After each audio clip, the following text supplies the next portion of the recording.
This isn't revenge, I told my father, his face pale with shock after signing his company over to me. This is a repossession. You took my future, and I just took it back. With interest. This was the final battle in a 5-year war they started. My name is Chloe Sterling.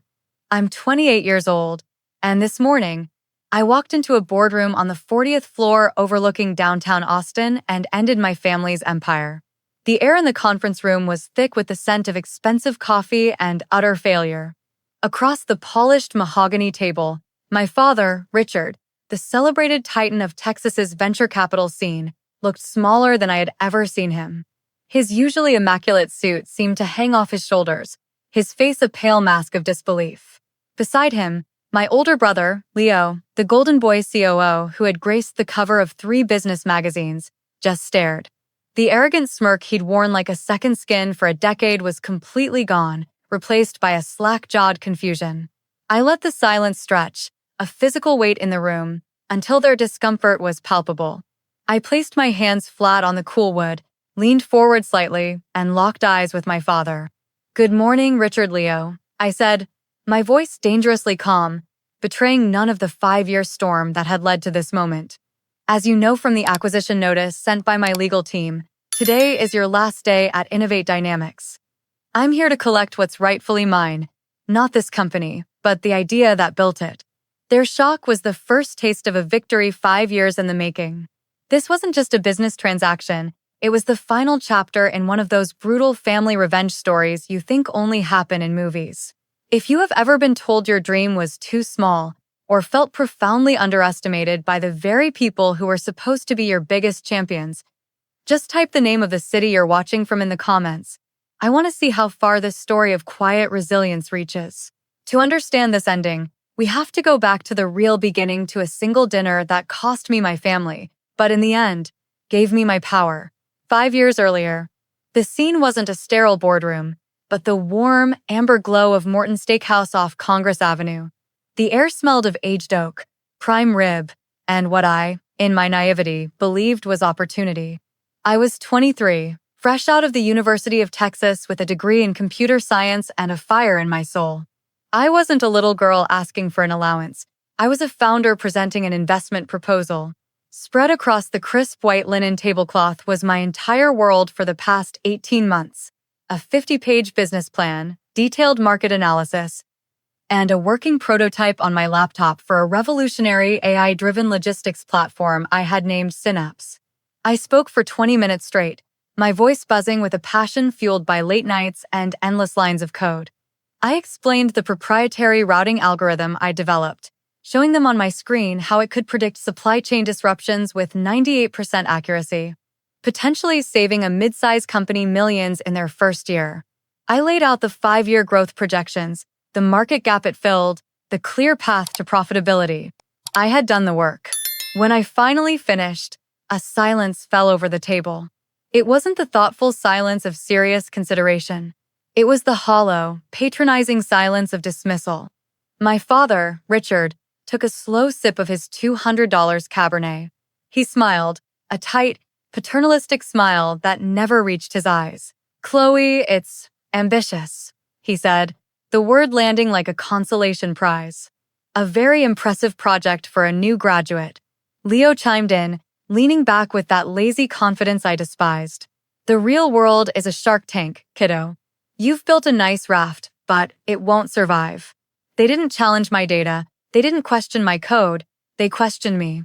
It wasn't an evaluation. It was a pat on the head. Have you ever poured your entire soul into a project, only to have it casually dismissed by the one person you needed to believe in you? Let me know in the comments just a simple yes or no if you've ever misplaced your trust that completely.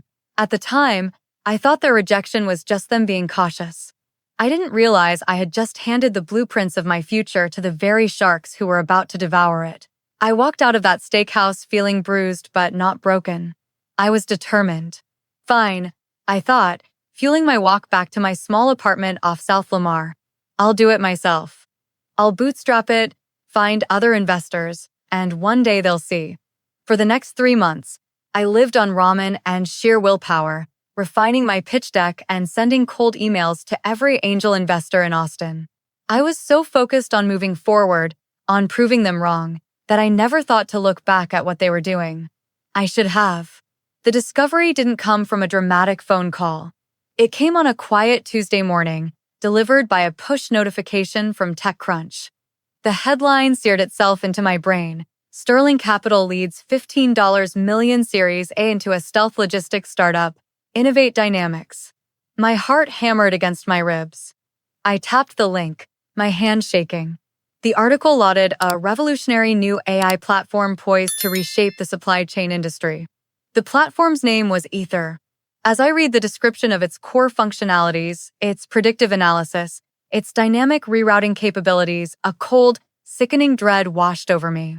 It wasn't just similar to Synapse. It was Synapse. They described my proprietary algorithm as a groundbreaking achievement from their internal R&D team. It was all there. My market analysis, the target demographics, even the 3-phase rollout strategy I had detailed in the appendix of the business plan I had left on the steakhouse table for them to review. They hadn't just stolen the concept. They had taken my architecture, my research, my labor, and slapped a new coat of paint on it. Leo was listed as coup, praised for his visionary product leadership. My father was chairman of the board. It wasn't a coincidence. It was a conspiracy. A theft so profound, so personal, that for a full minute, I couldn't even breathe. My own family hadn't just rejected my dream, they had gutted it for parts and sold it as their own. If the theft was a quiet assassination, the launch party 3 months later was a public execution. I received an embossed invitation delivered by courier. Innovate Dynamics Launch Gala. My attendance wasn't requested, it was expected. Walking into the grand ballroom at the Driscoll Hotel felt like attending my own wake. The room was a glittering sea of Austin's tech elite, venture capitalists, and city officials, all sipping complimentary champagne and celebrating the grand opening of a company built on a lie. My lie. I stood near the back, a ghost in a simple black dress, clutching a glass of club soda, the ice cubes clinking against the glass like a frantic heartbeat. Then my father took the stage, bathed in a single, perfect spotlight. He raised his glass. To my son, Leo. He boomed, his voice resonating with manufactured pride. A true visionary, whose genius and relentless drive are the bedrock of this incredible company. The room erupted in applause. They were cheering for a fraud. I watched my brother accept the praise, nodding graciously as if he'd earned it. I felt hundreds of pairs of eyes glance my way, the other sterling child, the creative one, the one who wasn't quite sharp enough for the big leagues. After the speech, Leo found me. He cornered me near a floral arrangement, a triumphant gleam in his eye. He leaned in close, the smell of expensive bourbon on his breath. See, Chloe? He whispered, his voice a low, condescending taunt. An idea is worthless without the right execution. This is how the real world works. No hard feelings, eh? It wasn't an apology. It was a victory lap. In that moment, something inside me didn't just break, it crystallized. The hot, messy grief turned into something cold, hard, and sharp. It turned into a purpose. Have you ever had to stand there, smile, and swallow your rage while someone took credit for your pain or your work? Let me know, were you the family scapegoat or the golden child? Type fixer in the comments if you always had to clean up the messes, or star if success came easy. I'm genuinely curious about the balance here. As I walked out of that ballroom and into the warm Texas night, I wasn't crying. I was calculating. They thought they had buried me. They had no idea they had just planted a seed. The day after that gala, I disappeared. I let the lease on my trendy South Austin apartment run out, sold most of my furniture, and moved into a cramped, no-frills studio in a forgotten corner of the city. To my friends, I said I was taking on a demanding, long-term freelance project. To my family, I said nothing. I muted their numbers, archived their emails. As far as the Sterling family and the rest of the world were concerned, Chloe had simply faded away, another sensitive soul who couldn't handle the pressure. Let them think that. Let them forget me. But I wasn't healing. I was forging a weapon. For 2 solid years, my life was a monastic, relentless routine. I worked a remote web design job from 6 a.m. to 2 p.m., the steady income paying for my rent and ramen noodles. From 3 p.m. until my eyes burned and the sun threatened to rise again, I built my real company. In the crucible of that 400 square foot room, fueled by cheap coffee and a righteous fire, Nexus was born. It wasn't just a new version of Synapse, it was its successor. I rewrote my original algorithm from the ground up, making it faster, more secure, and more predictive. I designed a user interface so intuitive it made their multi-million-dollar platform, Ether, look like a clunky relic. I knew a superior product wasn't enough.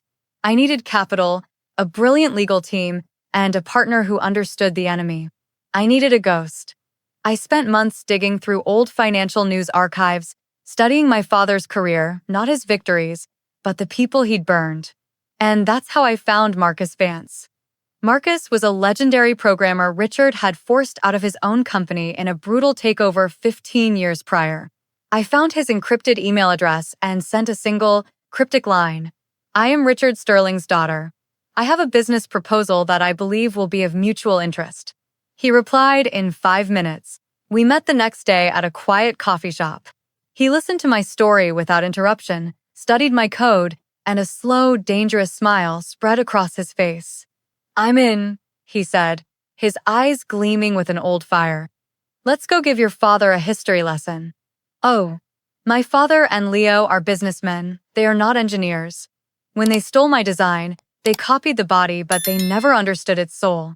They saw the features, but they missed the flaws in the foundation. Flaws I had intentionally left in my original prototype, planning to architect them out in version 2.0.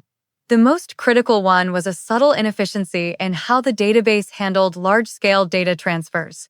It was a bottleneck, a vulnerability that would only become apparent under heavy load. In their arrogance and haste to get to market, they never saw it. They never even looked. They just took my flawed blueprint and poured millions into building a skyscraper on top of it. That flaw became my Trojan horse. With Marcus's funding, we launched Nexus. There was no party, no flashy press tour. Our launch was a surgical strike.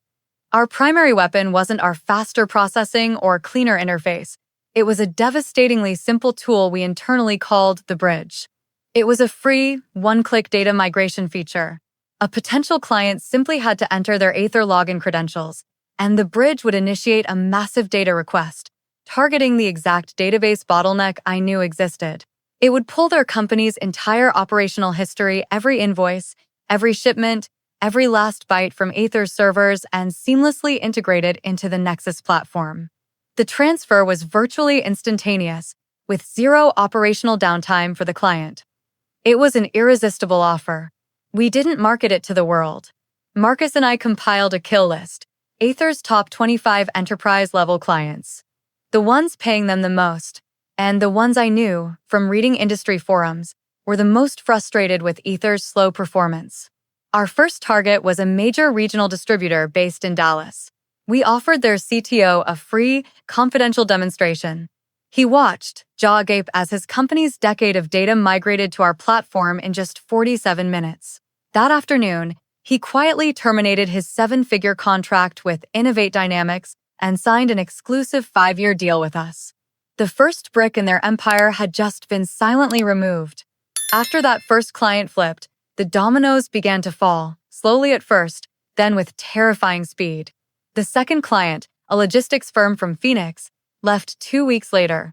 The third, a national furniture retailer, defected a week after that. Our Trojan horse, the Bridge, was working more effectively than I had even dared to hope.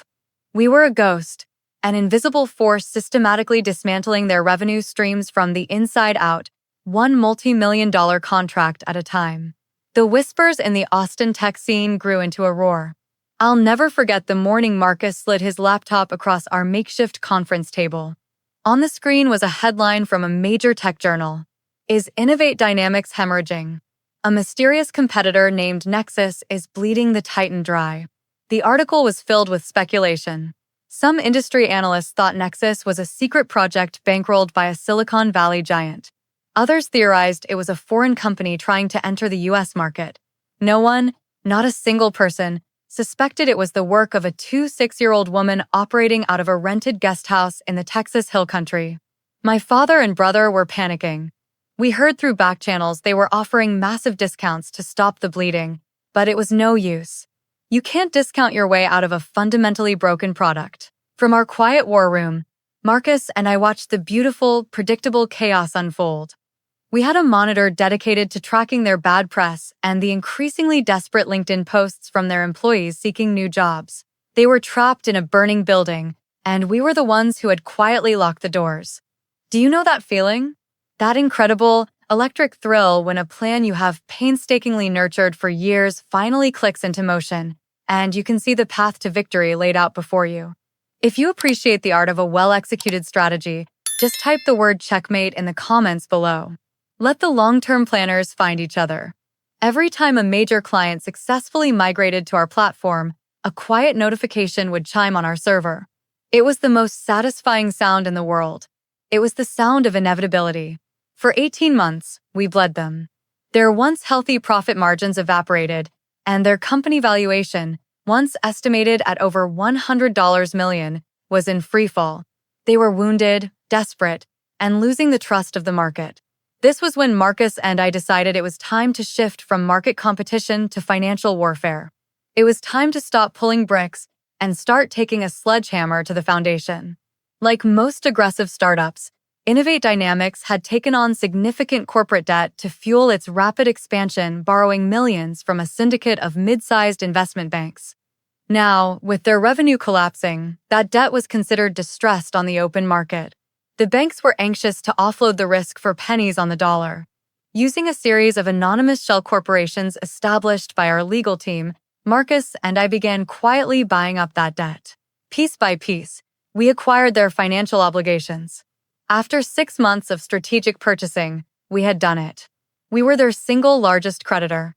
My father and my brother, the titans of Austin Tech, were now, unknowingly, in debt to me. Every major corporate loan is bound by covenants, strict financial rules the borrower must adhere to, like maintaining a certain debt-to-income ratio or positive cash flow. We knew from their disastrous quarterly reports that they were in violation of at least 3 of them. Our lawyers drafted the official notice. It wasn't a request, it was an execution order. It was a formal declaration of default, exercising our legal right as the primary creditor to demand immediate and full repayment of their entire outstanding debt. Of course, we knew they couldn't pay. The letter gave them 2 options: face a forced liquidation in bankruptcy court, or find an immediate buyer for the company's remaining assets to satisfy their creditors. They were checkmated, financially and legally. The stage was now set for the final act, and they had no idea the person who had them in a stranglehold was the same daughter they had dismissed and robbed years ago. Their lawyers responded to our legal notice within an hour, frantically requesting an emergency meeting.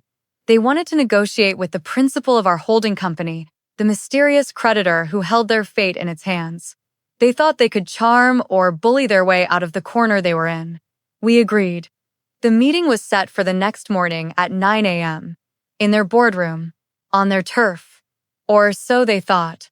I can only imagine the conversation they had that morning, preparing to face some ruthless, 60-year-old corporate raider from a Wall Street firm. At precisely 9 a.m., the heavy glass door to the conference room swung open. I didn't knock. I watched the recognition flicker across their faces, followed by a wave of pure, unadulterated shock. It was a glitch in their reality.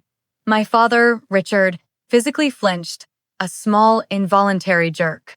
Leo went from pale to ashen, his mouth opening slightly as if to speak, but no words came out. The shell corporations, the holding companies, the ghost creditor, it all resolved into a single, undeniable image.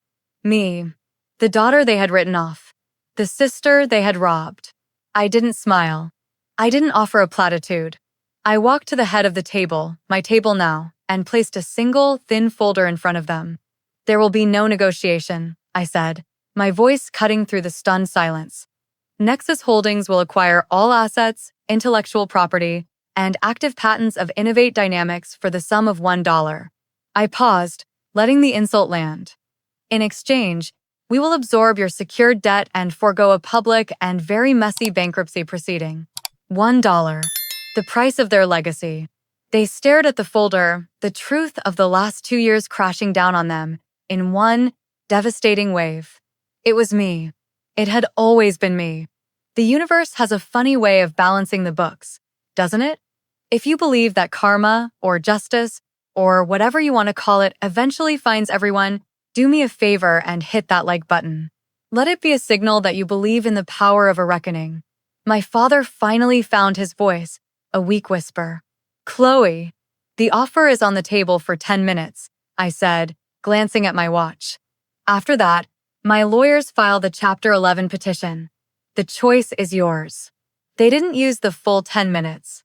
Their lawyer, a man who used to come to our family barbecues and now refused to meet my gaze, whispered frantically to them before nodding in defeat.